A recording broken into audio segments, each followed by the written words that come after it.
এবং 21 লক্ষাধিক মৃত ভোটারকে তালিকা থেকে বাদ দেওয়া হয়েছে। নারী ভোটারদের যথাযথ অন্তর্ভুক্তির অভাবে পুরুষের সাথে নারী ভোটারের ব্যবধান বেড়ে প্রায় 29 লক্ষে গিয়ে দাঁড়ায়। বাদ পড়া নারী ভোটারদের মাঝে সচেতনতা সৃষ্টির মাধ্যমে সেই ব্যবধান উল্লেখযোগ্যভাবে কমিয়ে আনা হয়েছে। আইন সংশোধন করে ভোটার হওয়ার যোগ্যতার তারিখ প্রতি বছর 1 জানুয়ারির পরিবর্তে কমিশন কর্তৃক নির্ধারিত দিনে নির্ধারণ করা হয়েছে। এর ফলে 31 অক্টোবর 2025 পর্যন্ত যোগ্য তরুণ ভোটারগণ ভোট দিতে পারছেন। গত 18 নভেম্বর প্রকাশিত তালিকা অনুযায়ী বর্তমানে দেশে ভোটারের সংখ্যা দাঁড়িয়েছে 12,76,95,183 জনে। এর মধ্যে পুরুষ ভোটারের সংখ্যা 6,48,14,907 জন এবং নারী ভোটারের সংখ্যা 6,28,79,042 জন।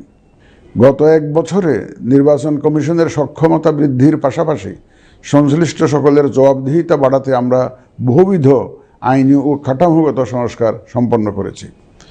গণপ্রতিনিধিত্ব আদেশ এবং রাজনৈতিক দল ও প্রার্থীদের আচরণবিধিতে যথাযথ পরিবর্তন, সংশোধন ও পরিমার্জন করা হয়েছে। নির্বাচন ব্যবস্থা সংস্কার কমিশনের বিভিন্ন সুপারিশের পাশাপাশি নির্বাচন কমিশনের নিজস্ব মূল্যায়ন ও অংশীজনের পরামর্শের ভিত্তিতে এসব সংস্কার করা হয়েছে। এই উদ্যোগ সফলভাবে সম্পন্ন করতে সহযোগিতার জন্য আমি অন্তর্বর্তীকালীন সরকার, নির্বাচন ব্যবস্থা সংস্কার কমিশন ও জাতীয় ঐকমত্য কমিশন সহ সকল অংশীজনদের জানাই আমার কৃতজ্ঞতা। প্রিয় দেশবাসী, বিভিন্ন কারণে এবারের নির্বাচন আমাদের জাতির ইতিহাসে অনন্য ও গুরুত্বপূর্ণ। প্রথমত, প্রকৃত গণতান্ত্রিক ধারা পুনঃপ্রতিষ্ঠার পাশাপাশি কাঙ্ক্ষিত সংস্কার প্রশ্নে সিদ্ধান্তের নির্বাচন এটি। এবার জাতীয় সংসদ নির্বাচন ও গণভোট একই দিনে অনুষ্ঠিত হবে, যা একটি নতুন অভিজ্ঞতা। দ্বিতীয়ত, সংশ্লিষ্ট সকল রাষ্ট্রীয় ও গণতান্ত্রিক প্রতিষ্ঠানের জন্য এই নির্বাচন হচ্ছে সক্ষমতা প্রমাণ করে ভাবমূর্তি পুনরুদ্ধারের অনন্য সুযোগ। তৃতীয়ত, দীর্ঘ গণতান্ত্রিক আন্দোলন সংগ্রামের পর দেশের স্বার্থে রাজনৈতিক দলসমূহের মাঝে সৌহার্দ্যপূর্ণ গণতান্ত্রিক প্রতিযোগিতার ধারা প্রবর্তনের দাবি রাখে এই নির্বাচন। চতুর্থত, প্রায় অকার্যকর পোস্টাল ভোট ব্যবস্থাকে পরিমার্জন করে এই নির্বাচনে একটি কার্যকরী রূপ দেয়া হচ্ছে। বিশেষ করে বাংলাদেশের অন্যতম চালিকা শক্তি আমাদের রেমিটেন্স যোদ্ধা তথা প্রবাসী বাংলাদেশি ভোটারদের প্রথমবারের মতো ভোটের আওতায় আনা হচ্ছে। একইভাবে প্রথমবারের মতো ভোটের আওতায় আসছেন আইনি হেফাজতে থাকা ভোটারগণ। এছাড়াও নিজ নির্বাচনী এলাকার বাইরে কর্মরত সরকারি কর্মচারী এবং নির্বাচন অনুষ্ঠানের সাথে সম্পৃক্ত ব্যক্তিগণ পোস্টাল ব্যালটের মাধ্যমে এবার ভোট দেবেন। প্রিয় ভোটারবৃন্দ, ভোট আপনার শুধু নাগরিক অধিকারই নয়, বরং পবিত্র আমানত ও দায়িত্ব। এই দায়িত্ব সচেতনভাবে আপনারা পালন করবেন, এ আমার বিশ্বাস। যে কোনো ভয়ভীতি, প্রলোভন, প্রবঞ্চনা এবং সীমাবদ্ধতার ঊর্ধ্বে উঠে নিঃসংকোচে আপনাদের ভোটাধিকার প্রয়োগ করুন। আপনাদের নিরাপদ ও উৎসবমুখর অংশগ্রহণ নিশ্চিতকল্পে সংশ্লিষ্ট সকল প্রতিষ্ঠান ও বাহিনী কাজ করবে।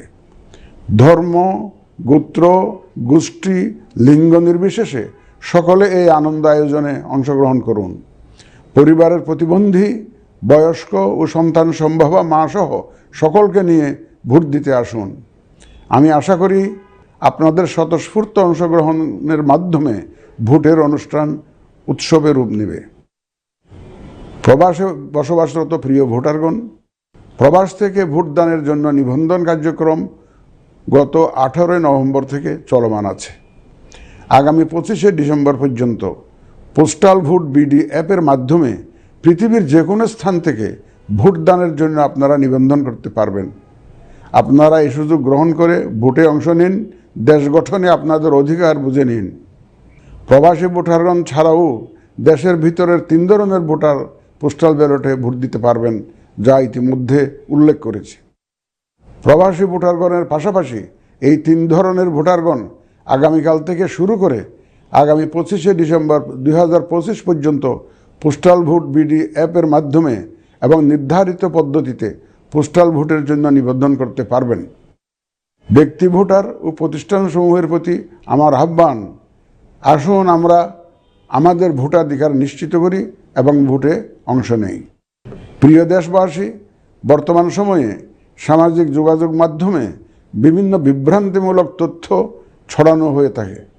বিশেষ করে কৃত্রিম বুদ্ধিমত্তা ব্যবহার করে অসত্য তথ্য ও অপতথ্যের বিস্তার দিনকে দিন বেড়ে চলেছে। প্রতিপক্ষ দল ও প্রার্থীকে হেয় করার পাশাপাশি নারীদের প্রতি বিদ্বেষমূলক প্রচারণা আমাদের ঐতিহ্যকে ক্ষুণ্ণ করে এবং নির্বাচনকে কলুষিত করে। দেশের প্রচলিত আইন অনুযায়ী এসব রোধে প্রয়োজনীয় ব্যবস্থা গ্রহণ করা হবে। আপনাদের প্রতি আমার বিশেষ অনুরোধ, অসত্য এবং অসৎ উদ্দেশ্যে প্রচারিত কোনো তথ্যে কান দিবেন না, গ্রহণ করবেন না। মনে রাখবেন, অসত্য তথ্য শেয়ার করাও শাস্তিযোগ্য অপরাধ। আমি এবার নির্বাচনে অংশগ্রহণে ইচ্ছুক প্রার্থী এবং দলসমূহের প্রতি দু একটি কথা বলতে চাই। আসুন আমরা আচরণবিধি মেনে একটি শান্তিপূর্ণ ও উৎসবমুখর নির্বাচন নিশ্চিত করি। শান্তিপূর্ণ সহাবস্থান এবং পারস্পরিক শ্রদ্ধা নিশ্চিত করে ভোটারদের বিশ্বাস ও আস্থা অর্জনই হোক আপনাদের লক্ষ্য। নির্বাচনে দায়িত্ব পালনকারী প্রিয় সহকর্মীবৃন্দ, নির্বাচন কমিশন স্বচ্ছতা, নিরপেক্ষতা এবং দৃঢ়তার সাথে দায়িত্ব পালনে বদ্ধপরিকর। কমিশনের অংশ হিসাবে আপনারা নির্ভয়ে সততা ও নিরপেক্ষতার সাথে দায়িত্ব পালন করবেন। মনে রাখবেন, এ ব্যাপারে কোনো শিথিলতা বা গাফিলতি সহ্য করা হবে না। একটি সুন্দর ও গ্রহণযোগ্য নির্বাচন অনুষ্ঠানে সংবাদ মাধ্যম ও পর্যবেক্ষক সংস্থার সহকর্মীদের ভূমিকা অপরিসীম। আপনারা স্বাধীনভাবে সর্বোচ্চ পেশাদারিত্ব, নিরপেক্ষতা ও বস্তুনিষ্ঠতার সাথে আপনাদের দায়িত্ব পালন করবেন, এটিই আমাদের প্রত্যাশা।